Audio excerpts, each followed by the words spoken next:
Pada episode kali ini, kita akan mengulas seputar kehidupan masyarakat pada masa praaksara. Praaksara artinya adalah sebelum mengenal tulisan. So, masa praaksara berarti zaman di mana manusia belum mengenal tulisan. Pada masa praaksara terbagi menjadi dua zaman, yaitu zaman batu dan zaman logam. Zaman batu dan zaman logam tersebut memiliki corak kehidupan yang berbeda-beda, guys. Corak kehidupan masyarakatnya dapat kita klasifikasikan menjadi masa berburu dan mengumpulkan makanan tingkat sederhana, masa berburu dan mengumpulkan makanan tingkat lanjut, masa bercocok tanam, dan masa perundagian. Masa yang pertama adalah masa berburu dan mengumpulkan makanan tingkat sederhana. Corak kehidupan pada masa ini disebut juga dengan budaya Paleolitik. Paleolitik berasal dari bahasa Yunani yaitu paleo yang artinya tua dan litos yang artinya batu. Masa berburu dan mengumpulkan makanan tingkat sederhana berlangsung pada zaman batu tua.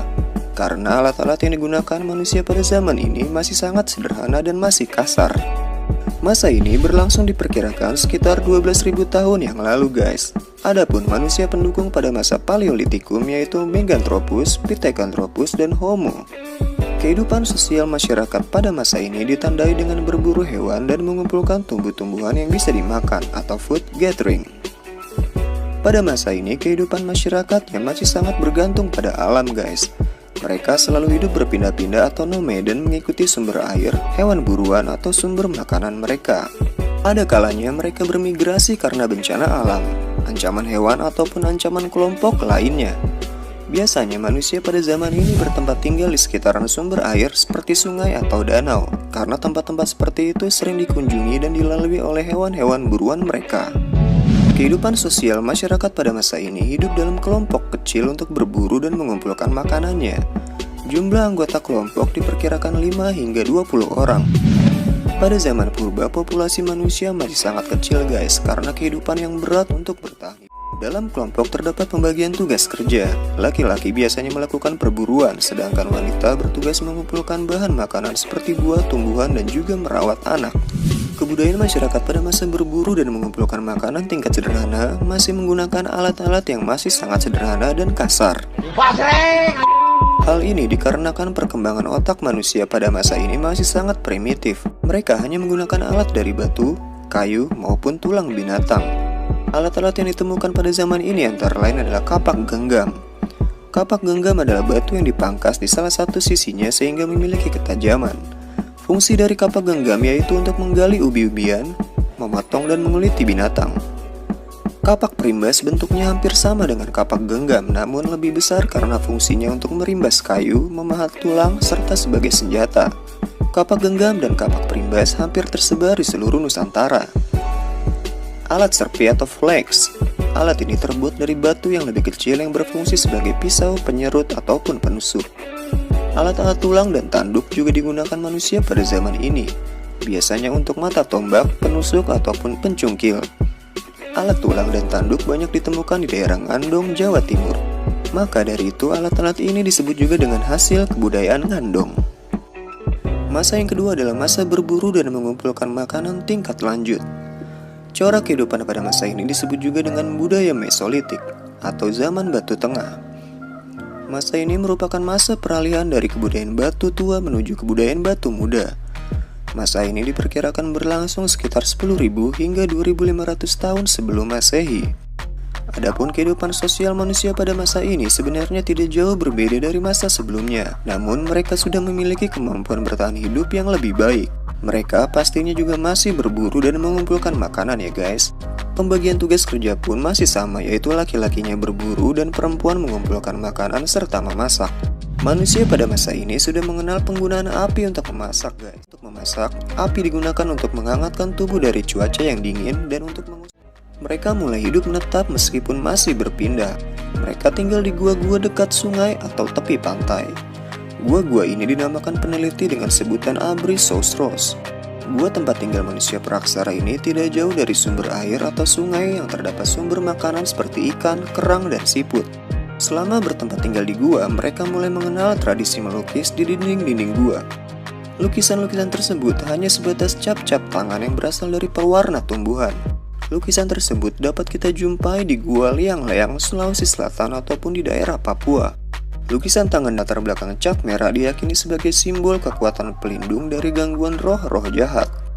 Cap-cap tangan juga diinterpretasikan sebagai perjalanan arwah mereka yang telah meninggal yang sedang meraba-raba menuju alam arwah.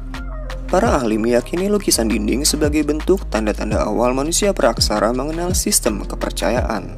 Hasil kebudayaan Mesolitik yang ditemukan yaitu kulit kerang dan siput dalam jumlah besar. Peneliti menamai tumbukan kulit kerang ini dengan sebutan Keukenmodinger.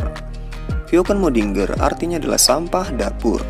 Sampah dapur yang dimaksud adalah tumpukan kulit kerang dan siput yang telah membatu, yaitu tradisi serpibila atau flex yang ditemukan di Sulawesi Selatan, Nusa Tenggara Timur, dan Jawa.